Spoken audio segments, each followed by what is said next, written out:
Kita nggak bisa atau nggak boleh bubarin DPR, ya kan? Tapi kita minta orang-orang itu diganti.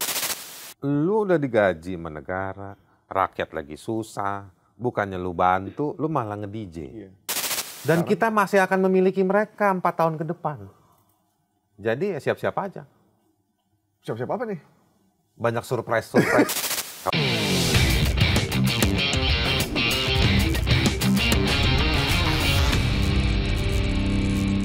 Nih, kan sebenarnya ada beberapa yang saya sempat ngobrol sama beberapa orang yang sempat protes keras, kita pernah wawancara juga.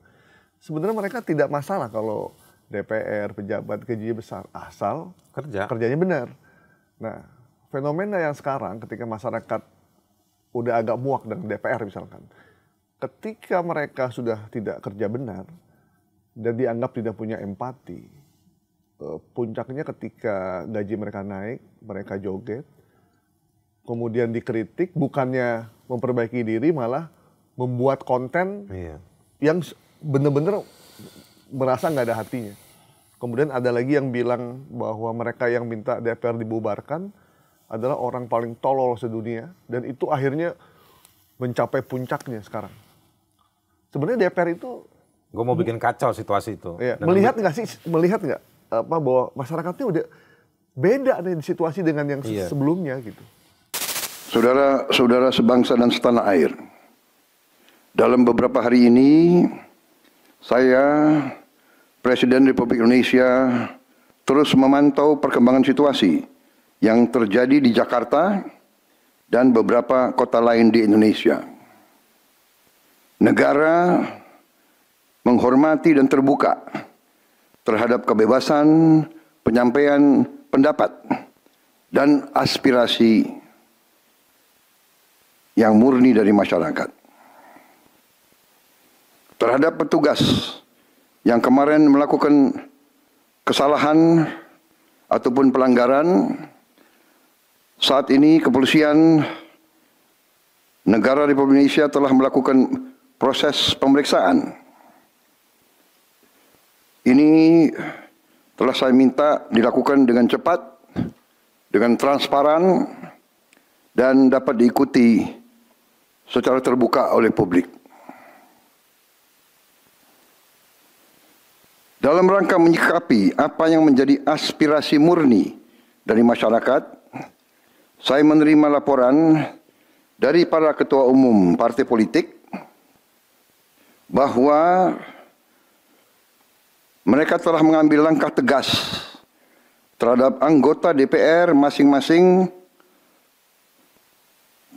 terhitung sejak hari Senin 1 September 2025, yaitu terhadap anggota DPR masing-masing yang telah mungkin menyampaikan pernyataan-pernyataan yang keliru. Kemudian para pimpinan DPR menyampaikan akan dilakukan pencabutan beberapa kebijakan DPR RI, termasuk besaran tunjangan anggota DPR dan juga moratorium kunjungan kerja ke luar negeri. Pertama gini, gue mau bilang emang nggak bener itu kalau kita minta DPR dibubarin. Ya. Tapi gue bukan mau dukung DPR, justru gue mau nyerang. Kita nggak bisa atau nggak boleh bubarin DPR, ya kan? Tapi kita minta orang-orang itu diganti. Waktu Gus Dur bilang DPR-nya kayak taman kanak-kanak, kan terus bukan artinya DPR dibubarkan secara institusi, itu artinya nih lu stupid semua. Maksudnya orang-orangnya diganti maksudnya. Iya, itu tafsir saya ya. Iya, memang gitu. begitu. Nah, bukannya lembaganya yang dihilangkan. Jadi waktu ada demo bilang DPR dibubarkan itu, ya bukan terus institusinya dibubarkan, ya kan? Tetapi itu artinya mau kasih pesan bahwa lu udah digaji sama negara, rakyat lagi susah, bukannya lu bantu, lu malah nge-DJ. Iya kan? Iya. Aktingnya kaku lagi. Buruk, aktingnya buruk. Buruk ya? Gak kayak Christine Hakim. Iya kan? Iya. Buruk aktingnya. Terus ada yang ngomong minta gerbong. Siapa lu? Iya. Minta gerbong rokok. Iya. Emang lu kuli panggul? Yang kerja bolak-balik ngangkatin batu bara buat kereta. Iya. Dalam situasi seperti itu lu butuh sejam istirahat yang udah gua mau sebat dulu. Sebat dulu gitu. Siapa lu? Iya kan? Mau pakai komentar kayak begitu. Nggak sensitif. Maksudnya kan kesempatan itu dipakai sama si kepala kereta api itu. Iya kan? Bisa nggak keretanya dipercepat karena ada apa? Iya. Bisa nggak ada tiketnya murah? Diperbanyak karena rakyat lagi butuh transportasi umum. Betul. Kenapa lu nggak bikin kereta? Kenapa Inkai nggak lu pakai? Kenapa lu malah beli kereta dari luar negeri? Iya kan? Nggak berkualitas orang-orang ini. Nah inilah kalau cuman jual ngandelin waktu ini asal suwon sama pimpinan sosial siapa, dapat support, nanti dia nyuruh coblos ini, masuk. Atau asal, wah ini yang suka muncul di TV. Ketemu opinion leader di daerah. Iya. Orang-orang ini di DPR nggak ada yang baca John Locke. Soal politik representasi. Iya. Hah? Apa itu namanya dimaksud dengan politik perwakilan? Apa yang dimaksud dengan parlementarian? Paling jauh mereka itu cuma pernah ikut kursus di partai. Iya kan? Yang cuma seminggu ya? Iya, yang setiap sesi ujungnya foto sama narasumber. Iya. Udah apal kita, Gue Pak. pernah dipanggil? Pernah jadi narasumber ya? Pernah. Kagak ada yang nyatet, nggak ada yang paham. Ujungnya cuma minta foto. Lama gue innalillahi politik di Indonesia. Iya kan? Nah, susah Pak. Tapi nggak mungkin juga kita mengharapkan semua perwakilan rakyat itu paham apa konsep politik parlementarian tadi itu. Ya. Politik representasi, fungsi legislasi.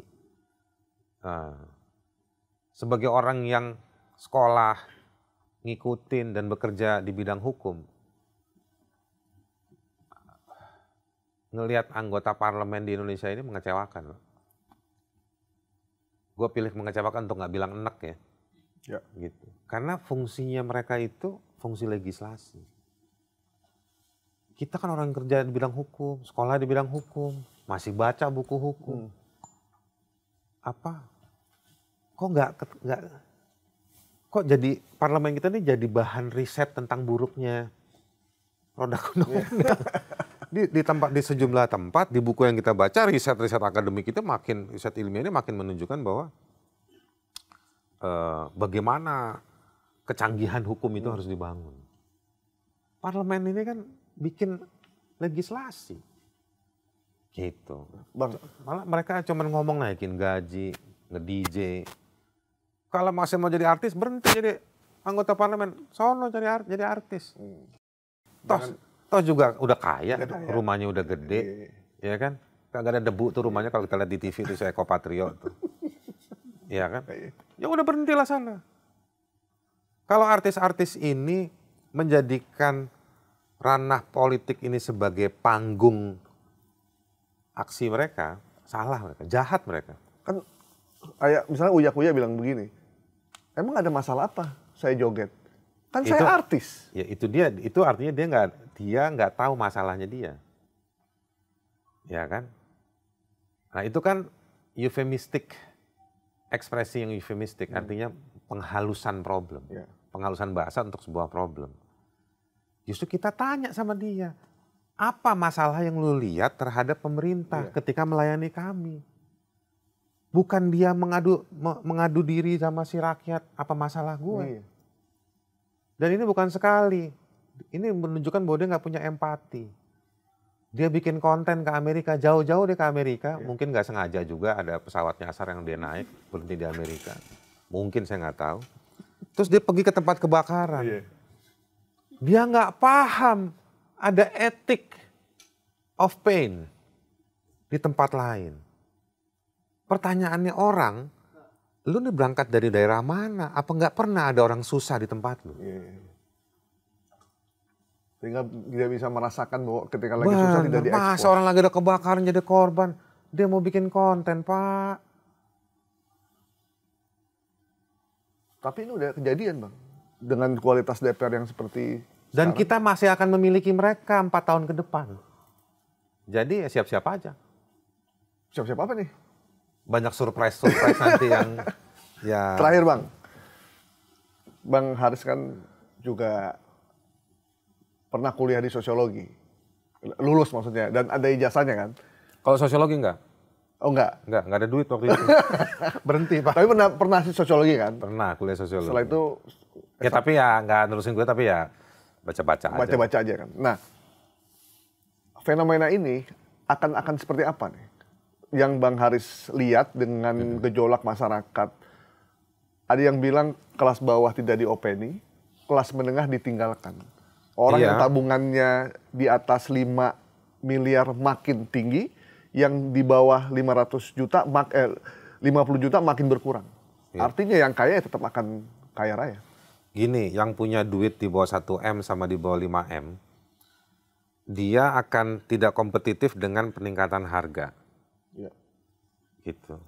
Nah, tapi kalau dilihat lebih jauh pakai optik singkat aja nih, optik oligarkis ya.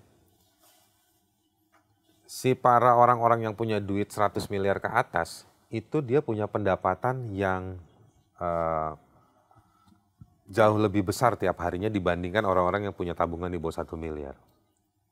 Orang-orang yang punya tabungan di bawah 1 miliar kan cenderung buruh atau pekerja, formal maupun informal.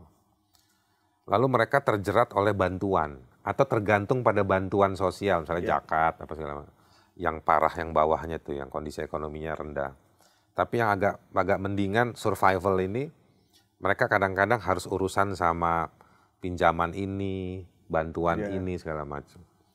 Situasinya bertahan hidup ini. Nah, positifnya tolong menolong di kalangan ini luar biasa. Ini mungkin amal ibadahnya mereka ya. Merinding saya jadinya kalau kayak gitu. Nah, tapi itu amal ibadahnya di sana. Nah, relasi sosial, namanya social resiliency kalau bahasa PBB-nya. Nah, di level atas ini yang mereka makin mengerucut tapi makin tebel ya hartanya. Karena mereka udah punya engine kan. Bikin ini, bikin itu, dapat duit dan segala macam. Keterbelahan ini makin serius. Dan yang sini jumlahnya makin besar. Nah, sebetulnya kan breakthrough-nya adalah bagaimana pemain tengah yang disebut negara itu harusnya menahan yang di atas, mendistribusikan yang ke bawah. Sebenarnya basic aja seperti itu. Ini harusnya gambarannya.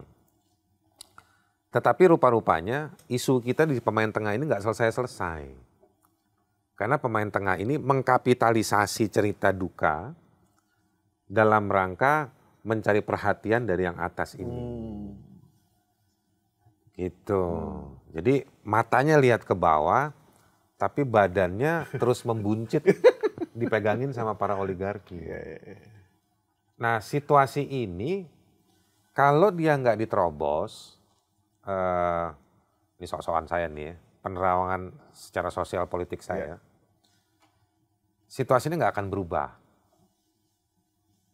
Jadi ada pertarungan di kalangan menengah ke bawah untuk mau jadi klaster baru di dalam kelompok itu.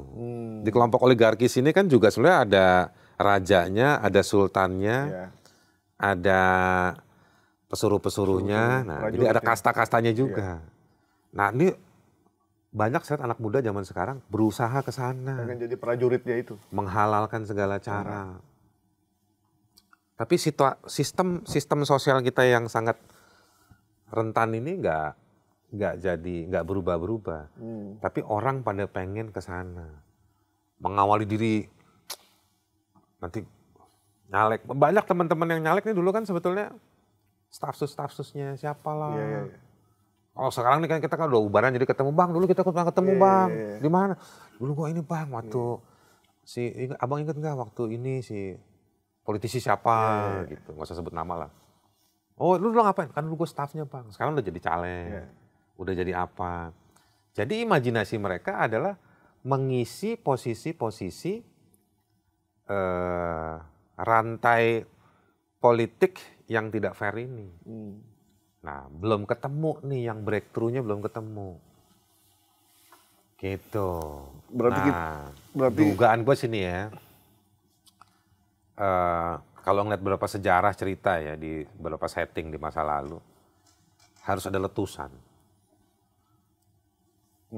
Dan situasi ini bisa jadi kalau dia udah fatigue, udah melelahkan, udah gawat, meletus ini. Sebenarnya kan letusan-letusan dalam skala kecil kejadian ya. Ya. Dan itu cukup merubah situasi di settingan-settingan terakhir Pati lah. Ya. Gitu. Nah, ini kayak begini nanti. Jadi kita hanya akan hidup untuk menanggulangi letusan-letusan kecil. Ya. Menuju letusan besar. Atau memang nggak ada letusan besar, tapi Indonesia akan terbangun lewat letusan-letusan kecil. Dan kelas menengah bawah akan terus berjuang bertahan hidup. Bertahan hidup atau coba merubah nasib. Ya. Dengan cara masuk ke sistem yang sudah fatigue tadi. Oke. Nanti kalau di YouTube nih fatigue ini di terjemahannya apa ya? Kan suka ada yang otomatis terjemahan. Iya kan?